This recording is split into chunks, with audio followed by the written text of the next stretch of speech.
In 1898, a Canadian sea captain named Joshua Slocum sailed into Newport Harbor, completing a 46,000-mile voyage, the first man ever to sail alone around the world. His voyage has inspired thousands to follow in his wake. Like Magellan and the astronauts, Slocum helped shrink the globe.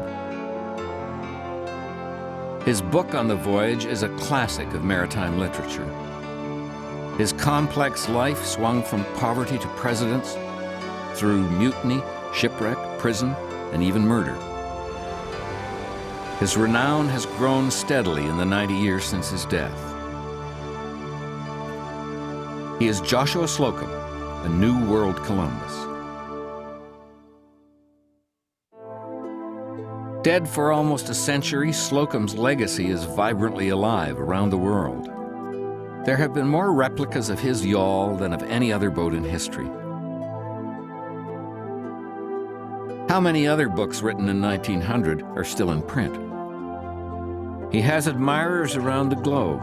Historian and writer Myra Lopes. He was, in my opinion, someone who should be put up there with the greatest heroes of the world.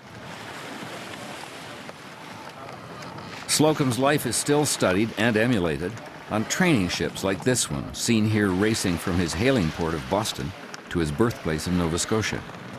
There's a man in England who makes copies of the spray, and he estimates that as many as 800 have been made since Slocum's own voyage, which was from 1895 to 1898. So he's had a huge influence on people because what he did really changed people's ideas of freedom and of independence. He is honored with plaques from Briar Island to Tasmania. I therefore, William F. Well, Governor of the Commonwealth of Massachusetts, do hereby declare April 24th, 1995 as Joshua Slocum Day. Commodore Ted Jones runs the Joshua Slocum Society. He was brave, and he was exceptionally smart, even though he only had 2 years of school. So I think what we admire about people like that is that they've done it single-handedly. Bars, hotel rooms, and restaurants like this one in Newport Beach, California, are named for the well-traveled mariner. Nova Scotian and New England mantelpieces are rife with models of the plucky little boat, but most of the replicas are full-sized. In Rowley, Massachusetts, a tattooed fiery sea dog named Ken MacArthur worked for years building this spray replica until 1980, when the project was taken over by Fred Ebinger.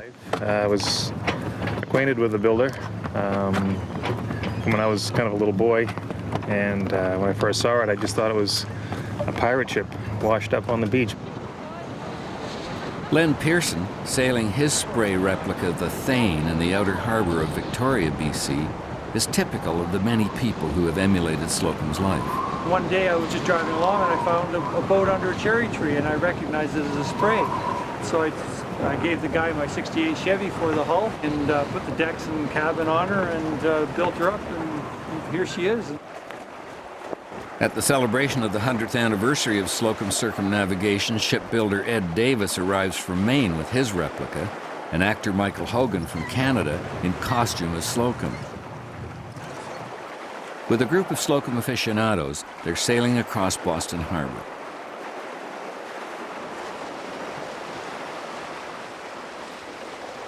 Old Joshua left a bit of a legend, and it's that legend of each man in time having the desire, the dream to go to sea. Slocum is more than the inspiration. He's the man who did it. And he's the man by which you compare what you do.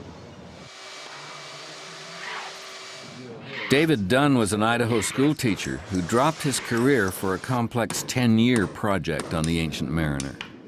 We are going to recreate Slocum's voyage in its entirety. Again, we'll enter and exit the ports the same time Slocum did. Our vessel is the largest copy of the spray ever made. We have totally rebuilt her, and systems are set up as an expedition vessel. And then teams of teachers will join me in teams of 3. They will teach via satellite into the internet, and the lessons will be distributed around the world. Who is this man who inspires such enthusiasm? Slocum was born on the edge of the Bay of Fundy in, he writes, a cold spot on coldest North Mountain on a cold February 20th, 1844. His birthplace survives today, as does this school, a memorial to its most famous pupil who attended from 1850 to 52, when his father, unable to make a living from the farm, moved his family of 11 to the rugged southwestern tip of Nova Scotia. Briar Island, at the entrance of the Bay of Fundy. Then they would have sailed for the little island. Today, you arrive by a ferry named for the island's most celebrated son. Now it's best known for whales and whale watching. Then the islanders eked a fragile existence from the sea. Most of the buildings were made from timbers of ships wrecked on its beaches and rocks.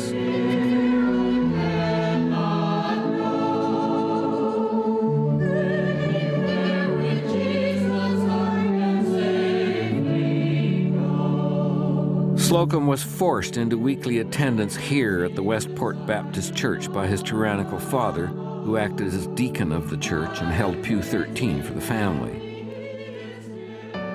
He also pulled Slocum from school to work in this boot shop, turning out leather boots for the island fishermen. So although Joshua would become not only an accomplished sea captain, but also an acclaimed writer, he had left school with only a grade school education. Slocum hated the boot shop. Fascinated by the ships outside the grimy windows, he would retreat into his own world, carving a complex ship model. When his father found what he called the devil's handiwork, he smashed it underfoot, destroying what was left of his relationship with his son. When his mother died a year later, Slocum ran away to sea, first as a cook on a schooner, and then on a deal droger sailing for Liverpool.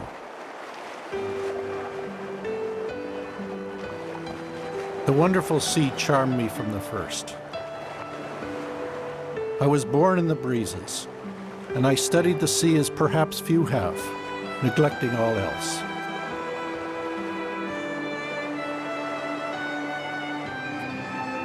The 1860s, the height of the age of sail.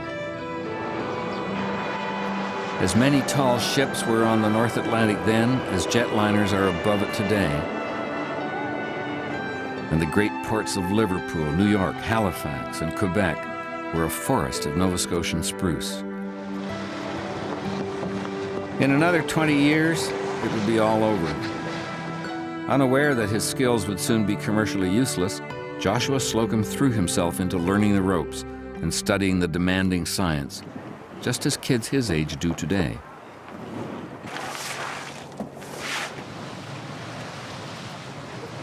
The company on today's tall ships may be better than it was in Slocum's day, but the sea is unchanged. The fog is just as thick, the water just as cold, the waves just as big, the masts still as tall. There goes the sun over that way, crossing the horizon at an angle above the horizon. And figuring out where you are using a sextant, trigonometry, and celestial navigation is still just as complicated. All right, so the book tells us declination, the sextant tells us HO. All we have to do is add or subtract the right way using a formula similar to this, and we've got our latitude. Bingo. And that's exactly how Columbus did it too. Slocum became a master navigator, a skill that would serve him not only on the many tall ships he commanded, but even more so on his epic but ridiculously underfinanced voyage alone around the world. My old chronometer, which was a good one, had been long in disuse. I tried to get it cleaned and rated, but they wanted $15 for it. $15. They may as well ask for the moon. I traveled with nothing till I got to Nova Scotia. But once I got to Yarmouth, I got my famous tin clock, the only timepiece I carried on the whole voyage. The price of it was $1.50, but on account of the face being smashed, the merchant let me have it for $1. So Slocum navigated some of the world's most difficult and treacherous waters using a $1 tin clock. He used the lunar method. Considered laborious and archaic even then, it's forgotten today, but it had the advantage of not requiring absolutely accurate time, thus not requiring the $15 Slocum didn't have. His extraordinary navigation was further tested when a goat, given to him by the islanders of St. Helena, ate his only chart of the Caribbean. So Slocum not only circumnavigated the globe without a chronometer, but sometimes without a chart, relying on his memory of past trips through the Caribbean islands.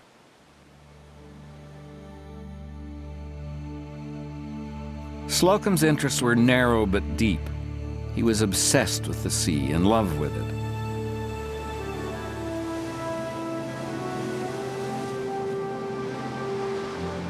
Throughout the 1860s and the 1870s, he sailed the Atlantic, the Caribbean, the Pacific, and the South China Sea.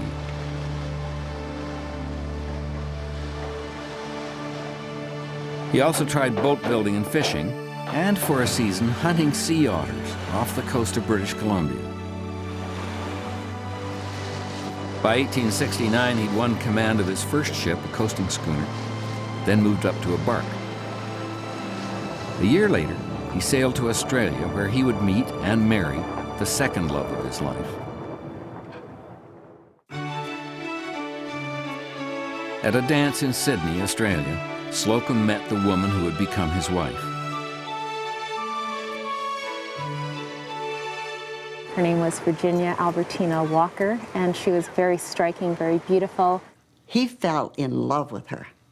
And he was only there 3 weeks, and this just tells you how fast a man he was. He fell in love, he dated her, and he asked her to marry him. And she said yes. He married her January 31st, 1871, and she was very willing to be a sea captain's wife. A year later, their first child was born, Victor. Virginia had all her children at sea. It didn't matter where they were in the world. If there was someone who was available to help Virginia with the birth, that was fine. They might be in the middle of a stormy sea, but Virginia just seemed to accept those conditions, and that was a way of life for sea captains' wives. In 1881, Slocum won command and part ownership of the Northern Light, at that time considered the finest American vessel afloat. It was the pinnacle of the age of sail and the pinnacle of Joshua Slocum's career. He had financial success, he was well respected, been around the world 5 times, had been captain of 5 of the best ships. And then when he had the opportunity to buy the Northern Light, he knew it was his dream come true. He was only 40 years old. But there was a cloud on the horizon, a cloud of smoke from the steamships that were being launched everywhere, taking over and destroying Slocum's world and the age of sail. In the 1880s, they built the Brooklyn Bridge and slung it low enough across the East River that only steamships could get under it, when the world's biggest harbor was suddenly cut off from the sailing ships that had created it. It was a terrible symbol of what was to come. Slocum made a last voyage around the world in the Northern Light, but a mutinous crew made the trip a disaster from start to finish. They came at the captain with knives, whatever they could hold in their hand, and he was fighting someone who had a knife and who was aiming at his throat when Virginia came on deck. The instigator was taken off and handcuffed and taken off to jail. A mate was killed. In the middle of the Pacific, Slocum came upon 5 shipwrecked castaways. The ship had a close brush with Krakatoa, the most terrible volcanic explosion in all of history. Off South Africa, it was hit by a storm that destroyed its sails and all its cargo. On the voyage home, Slocum rightly or wrongly imprisoned an ex-convict, now second mate, named Henry Slater. The incident would result in criminal charges against the captain. It would continue to haunt him years later as he sailed alone around the world. Slocum was sailing against the tide. He watched as the masts of his once magnificent vessel were sawn off, the hull turned into a coal barge. It was another terrible symbol of the end of his world. Steamships, filthy, stinking steamships, Slocum called them, were taking over. Slocum was loyal to his calling, but thousands left it. It became more and more difficult to get anyone but the worst dregs of society to work the sailing ships. But Slocum soldiered on, downgrading to a smaller ship, the Aquidneck, and began running cargo between North and South America. Again, he took his wife and family traveling with him, but while they were anchored in a steamy cove off Buenos Aires, Virginia died of heart failure on July the 25th, 1884. It was a huge blow to Joshua. And the captain was devastated because this was a marriage of 13 years, and he truly loved this woman. Slocum was never the same. In fact, his son Victor said that his father was like a ship with a broken rudder. Slocum returned to sea, returned to America, and 19 months after Virginia's death, entered into an ill-fated marriage of convenience with his Nova Scotia-born cousin, Hetty Elliott. It soon became a marriage of inconvenience. Following Virginia's death, Slocum was visited in quick succession by most of the other horsemen of the apocalypse. Trying to ship a load of poorly packed pianos to Brazil through a winter storm, he lost them and the rest of the cargo, compounding his financial difficulties. As they sailed south to Argentina, the crew became infected with smallpox and cholera. Then, after 2 years of trouble with cargoes, storms, Latin American red tape, and epidemics, Slocum bottomed out with the worst calamity of all for a mariner: shipwreck.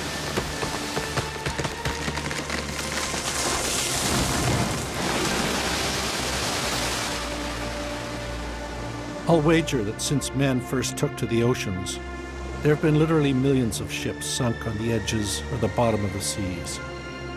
But hefty precedent doesn't make you feel any better when you hear that terrible sound of keel striking bottom, or feel the awful sensation as your ship cuts her way, not through water, but into granite. On a sandbar in Brazil, beside the bones and heart of his broken ship, Slocum's career as a merchant captain was ended. From now on, he would be a wanderer. His new mission, his legend, his odyssey had begun. Now Joshua, by the time he paid the crew off, had lost everything, so he hadn't very much money, hadn't got enough money to get home, and he'd got his wife and 2 sons with him, and he decided the only real way to get home was to build a seagoing canoe from what he could salvage from the main ship. 120 years later, a Welsh seaman named David Sinnott Jones was in a similar position. His career as a professional racing driver was wrecked when he lost a lung to cancer. His first boat, a replica of Slocum's Spray, lay at the bottom of the Irish Sea. Like Slocum on a beach in Brazil, David set about to rebuild his life.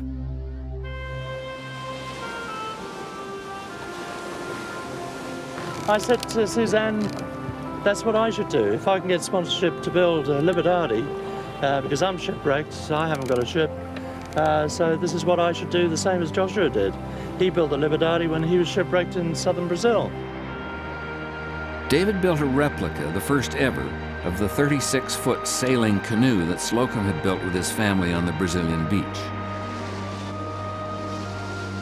The Liberdade voyage, 5,800 miles from Brazil to Washington, D.C., was quite remarkable. Slocum turned the trip into his first book, The Voyage of the Liberdade, and with it began the tradition of blue water family cruising adventure that continues to this day.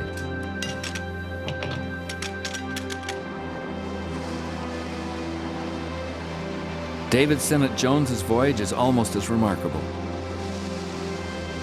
This 71-year-old with one lung sailed his Liberdade alone from Wales to Brazil and then recreated Slocum's route, sailing from Paranagua to Martha's Vineyard.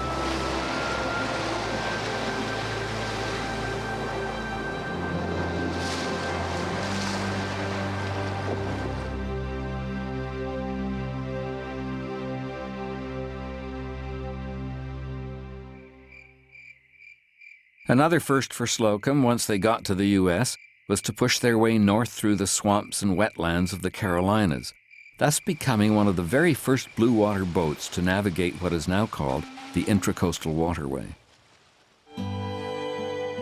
The great Civil War photographer Matthew Brady took this portrait of Slocum. He was earning notoriety, but little else. His new wife, after the terrors of the shipwreck and the dangers of the voyage back, would never sail again. She took the children by rail back to live with her inland relatives. The marriage was beginning to crumble. Within 5 years, Slocum had lost virtually everything: his wife, his home, his money, his family, and his profession. He had run aground.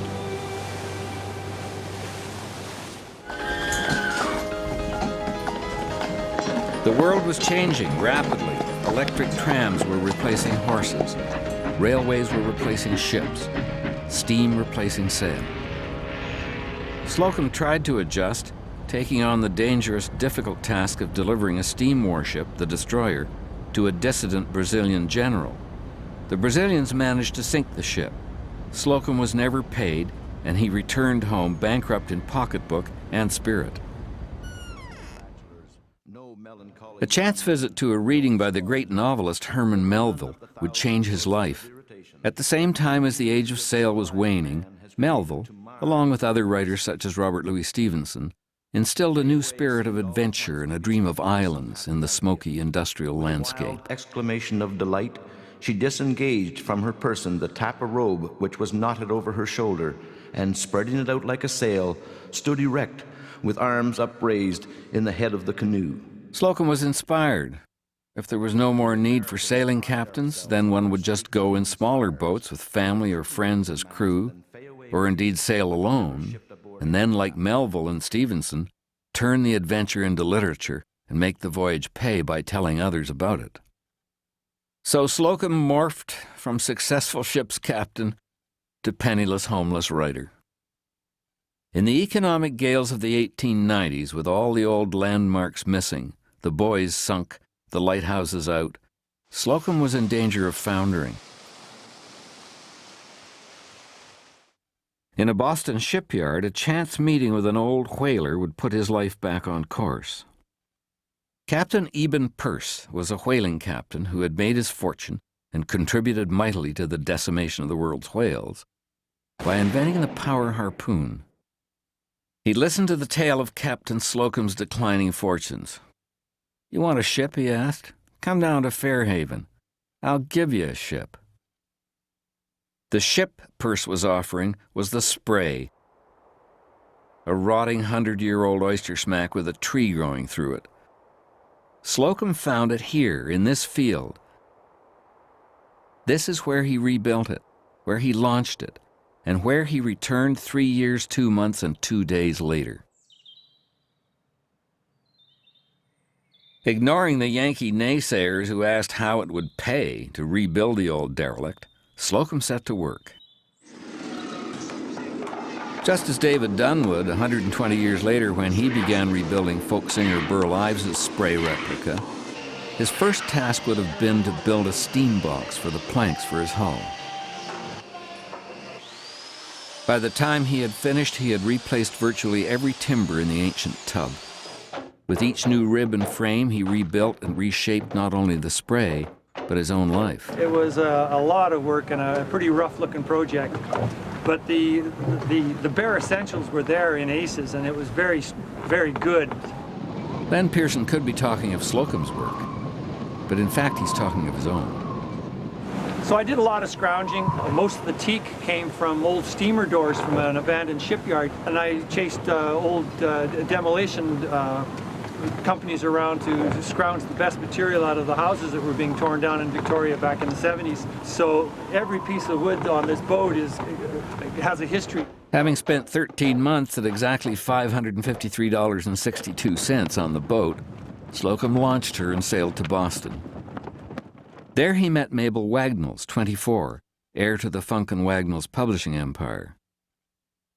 She told him to follow his dream to be the first man to sail alone around the world. Everyone else said he was crazy, but she told him the Spray will come back. Slocum weighed anchor and set sail on April the 24th, 1895. After lingering in Gloucester, he sailed for his old hometown of Westport, Briar Island, Nova Scotia. What did he find on the island he had left 35 years earlier? A place little changed, and indeed not profoundly changed today, though now full of memorials to its most famed resident. Phil Shea remembers his great-aunt's response to Slocum's visit. He had quite a knife for the ladies, she said, and my father didn't like it. So when he was here on the Spray, he asked some of the young ladies in Westport to go out for a sail. And she was very disappointed because her father wouldn't let her. While filming on Briar Island, our crew uncovered a letter by Slocum from Gibraltar, which corrects the story told by all his previous biographers. Slocum did not leave from Yarmouth, as all maps of his voyage would have it, but rather sailed to Halifax, apparently to pick a fight with some unnamed enemy. At the last minute, he changed his mind, sailed around George's Island, and headed back out to sea. Since Slocum virtually invented single-handed sailing, he had to figure out a way to deal with the utter aloneness of it. At first, he tried calling out commands to imaginary mates, but my voice, he said, sounded hollow on the empty air. Soon, the excitement of his adventure overcame the solitude of it. His next landfall was the Azores. Just as the transoceanic wanderers sailing in Slocum's wake do today, he attended shoreside services honoring the local saints, and then left his mark on the seawall. He was also given some plums and white cheese that almost killed him. He got sick, food poisoning one time, and a big storm coming up, and he's lying down below and deathly ill, can't save his life, and he looks up on deck, and standing at the helms there's a man with a black beard and a red bandana who explains he's the pilot of the Pinta, one of Columbus's men, come to help him in his time of need. He says, "Skipper, rest easy, I'll take care of your ship for you." So Slocum rolls over and goes to sleep. The next morning he wakes up, the sun's shining, storm's gone down, Spray is sailing her course, everything's normal. Slocum's apparition continued to help him through difficult moments. But he was not needed on the next stop, Gibraltar, where Slocum was greeted as a celebrity and royally hosted by the British Navy. But they told him that his planned route was far too dangerous, and so convinced that the Mediterranean and Red Seas were infested with pirates, Slocum headed back across the Atlantic, bound for Cape Horn. It would be no good heading for Panama. That project had only begun, transforming the world by digging a canal. Within days, he was attacked by pirates after all, off the Atlantic coast of Morocco. Or so said the newspapers, and so says his book. Were they really pirates? Or were they just dark-skinned sailors traveling the same course he was on, turned into pirates by his imagination? Whatever the truth, he said that just then the wind freshened suddenly, breaking the boom of the Arab felucca. Slocum kept heading for South America and his greatest adventures yet. The first was a grounding off the coast of Uruguay, which almost resulted in a drowning. Slocum may have been the greatest sea captain of the 19th century.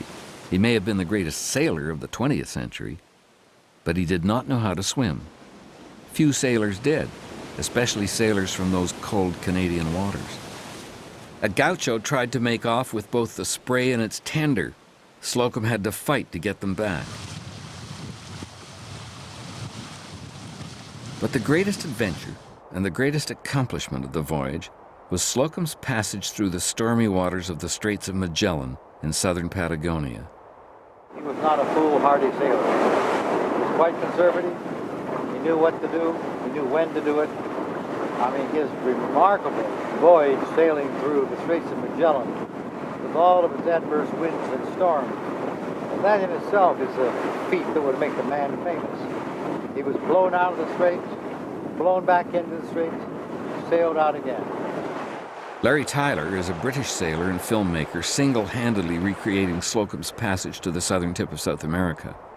Following the wake of Joshua Slocum on the Spray, the Dove and I, we sailed a similar route from Montevideo to Buenos Aires, and then from Buenos Aires out into the sea, encountering the same kind of conditions that he had. Horrible headwinds, and we beat out 2 days and 2 nights into nasty, sharp seas. The whole place is like a graveyard to ships. Then once we were out at sea, we headed south down the Patagonian coast, a wild and forbidding country. The winds just howl and howl and howl. Today you could say it's the calm before the storm. It's one of these dead calm days, hardly any wind, we're hardly making any headway. But within an hour we could start having a snowstorm. And in the evening it could be hailing or heavy rain. It's a very dramatic and wild corner of the earth. It's a challenge for sailing boats to come down here nowadays. But think of it 100 years ago when Joshua Slocum was here. It was even more of a challenge. A most remarkable man. On Valentine's Day, 1896, Slocum arrived at the dusty Chilean port of Punta Arenas. There, in a sail loft, he met an old sea captain who suggested a defense technique against the Patagonian natives, then still considered very dangerous, which has become the best-known story of Slocum's voyage. Captain Pedro Samblich gave Joshua a box of tacks, and he told him to sprinkle these on the deck at night so that should any natives try and board him and kill him or take his boat, they would be first stepping on the tacks. And sure enough, these tacks probably saved Joshua's life and allowed him to carry on his single-handed round-the-world voyage. Although his readers responded with glee to his stories of fending off natives with carpet tacks, in truth the natives and the wild nature of Patagonia changed Slocum profoundly.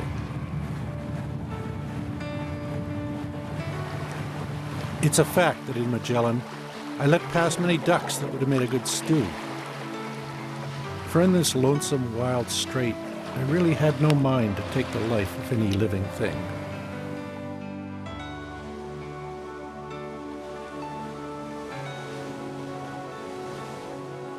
It took Slocum 2 months to make his way through these convoluted channels, particularly the nightmarish collection of reefs, rocks, and islands called the Milky Way.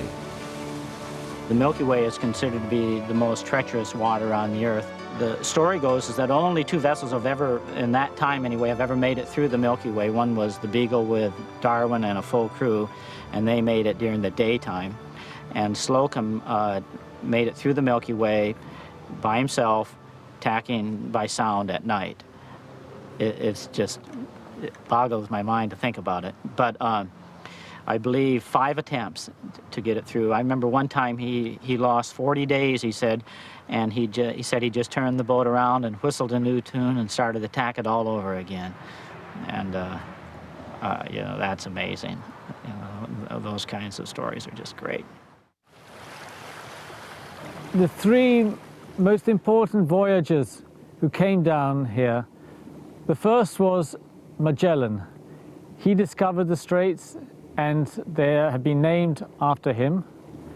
And secondly was Sir Francis Drake, who sailed through the straits from the Atlantic through to the Pacific in 16 days without any charts. And thirdly, and probably the most remarkable in terms of seamanship, would be Joshua Slocum.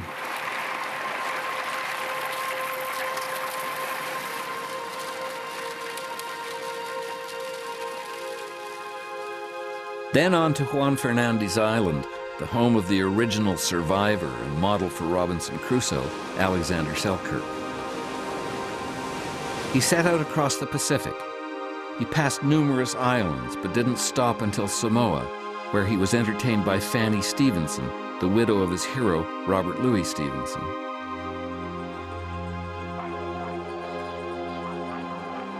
In Australia, he hauled the boat out for repairs and began to give lectures with magic lantern slides.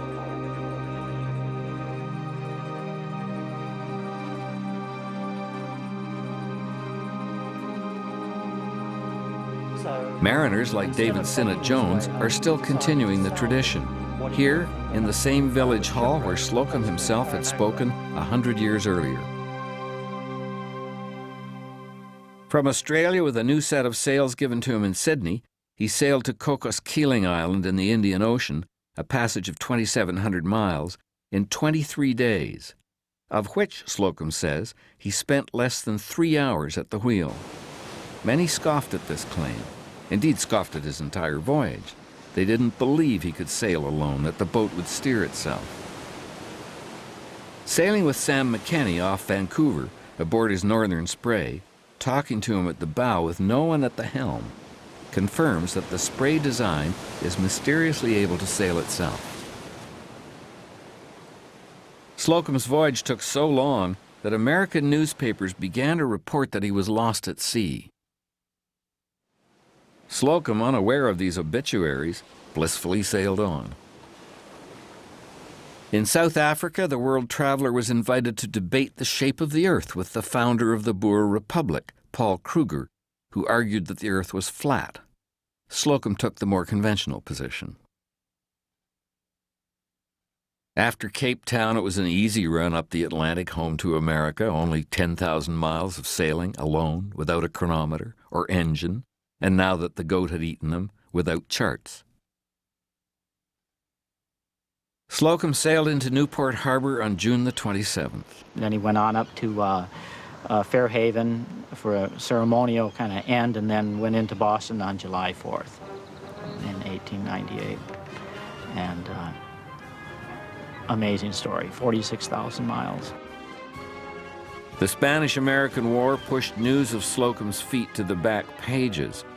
But with the help of young Mabel Wagnalls, he'd soon change the world's knowledge of his accomplishment by working on his book for the next year and seeing it published in 1900. The reaction was immediately positive. It has been republished many times in many languages. Slocum wrote a classic, and that classic has withstood the years, a century now, because he says so much about what sailing is all about. The dedication of a man to his vessel, the dedication to learning about the sea, the dedication of humility, if nothing else. To be patient and observe is the same way as to be a good writer, to describe something accurately. So I think that comes out, you know, when I often hear the quote, you should write to serve rather than to impress. And he is doing that. He's not looking to impress you with a lot of verbiage and flowery language. He's telling the story, which so clearly speaks for itself as such a wonderful feat. But now he was at loose ends. He was 56. He had sailed alone around the world. What could he do to surpass that? In 1901, Joshua Slocum, late of Briar Island, Nova Scotia, was invited to bring his boat to Buffalo, New York, to the great Pan-American Exposition, the biggest ever held. He towed the Spray by horse up the Erie Canal. The canal, built and expanded throughout the 19th century, played a vital role in opening up the Midwest of America.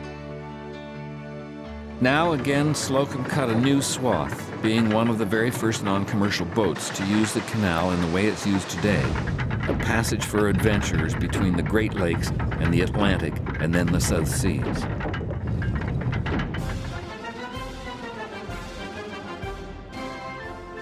As can still be seen in this early motion picture tour shot by Thomas Edison, the exposition was a fantastical recreation of Venetian canals and along their sides electric towers and Eskimo villages and Slocum Spray. While Slocum was moored in Buffalo, he printed and sold a small souvenir pamphlet describing his voyage with an autographed piece cut from the tattered mainsail he'd used until Australia. For a Slocum aficionado to find a copy today and touch the sail that took Slocum around the world is a rare and almost awesome moment. Slocum traded yarns here with Buffalo Bill Cody, who'd brought his Wild West show to the exposition. In September, President William McKinley visited the exposition, boarded the Spray, and signed Slocum's logbook. An hour later, McKinley was shot to death by an anarchist. Slocum was at the swearing-in of the new president, Theodore Roosevelt, and became a good friend of the energetic and adventurous new chief. The exposition is long gone, but this lake and the very wall that Slocum tied to are still there. He left Buffalo for Martha's Vineyard, mooring the Spray here in this harbor, just like this replica 100 years later. Martha's Vineyard is a place of grand yachts, grand hotels, and grand houses. Slocum is still remembered today, though with one of the world's most overgrown and neglected memorials.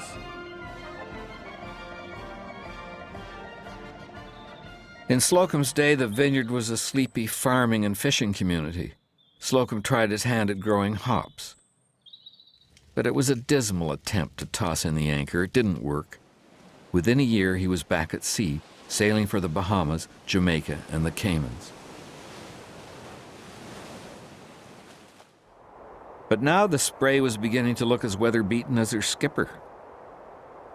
In 1908, he told President Roosevelt of his plan to sail to Venezuela, up the Orinoco, and onto the headwaters of the Amazon. He took off into a November gale and was never seen again. He may have foundered in that gale. He may have fallen overboard. Perhaps the old girl sprung a plank. But most likely, one of his hated steamships had finally caught up with him. His most recent biographer, Ann Spencer, has found evidence identifying a particular Caribbean mail steamer as the ship that ran old Slocum down. Whatever really happened, it seems appropriate that the old sea dog who loved the sea and did so much to share that love with the world should still be in and of it. Less appropriate to those who love his memory is the dry language of the Dukes County Court official statement. The court finds that Joshua Slocum disappeared, absconded, and absented himself on the 14th day of November AD 1909, disappearing under the following circumstances. He sailed from Tisbury, Massachusetts in the sloop Spray of 9 tons burden and has never been seen since, and therefore the court declares that the aforementioned be declared lost at sea and legally dead.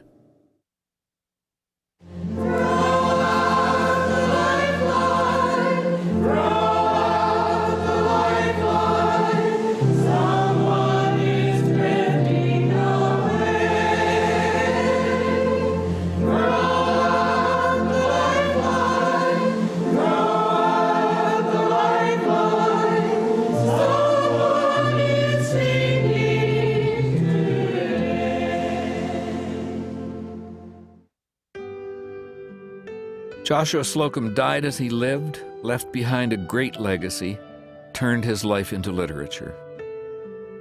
Even though his last trip failed, it did inspire the American president to try one of his own.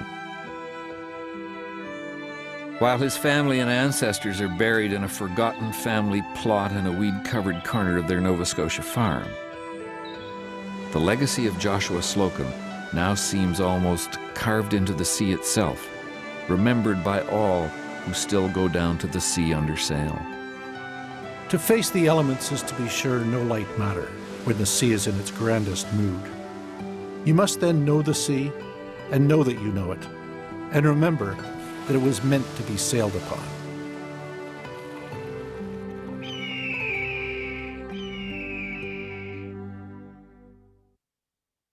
When the canvas snaps around you and the spray is in your eye, can you feel the mother calling? Can you laugh unto the sky? Oh, Joshua, you're right and they were wrong. You're the music, you're the singer, you're the last romantic song. Oh,